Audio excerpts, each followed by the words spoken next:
আগে বাজার করতেন কত? 500 টাকায়। 500 টাকায় সব বাজার হয়ে যেত, এখন 1000 টাকা হয়ে গেল, বাজার হয় না। কি কান ভাই?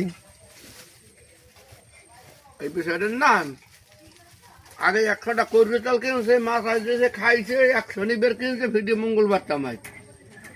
আর এখন কিনে কেজি হিসেবে সোয়াবিন তেল হেবারও হয় না 1 সপ্তাহ। তোরা দেখছো 2.5 তলার 100 ডাক দেখছো, তোরা পাওয়া তলা দেখছো, এটা বাড়া দেখছো? আগে 6 টাকা হিসেবে বিক্রি হইতে তেল, সব 100 ডাক। আর এখন এখন তো মনে করো ওই আধা কেজি 1 কেজি আরো কেজি কিনে না মনে কর কি আড়াইশো টাকা। আর আগে 100 টাকা 2.5 তলা পাওয়া তলা। আর চাউল বিক্রি হইতে গ্রামের শেয়ার হিসাবে 10 টাকা। আর এখন কেজি। এখন কেজি শেয়ার হয় এখন পেয়ার করে শেয়ার কেজিতেই এখন বেশি। 1 কেজি চাল কিনছি মোরা এমন দিনে ভাদ্র মাস এই সময় 1 কেজি চাল কিনছি 10 টাকায় 9 টাকায়, আর এই চলে এখন 60 70 টাকা।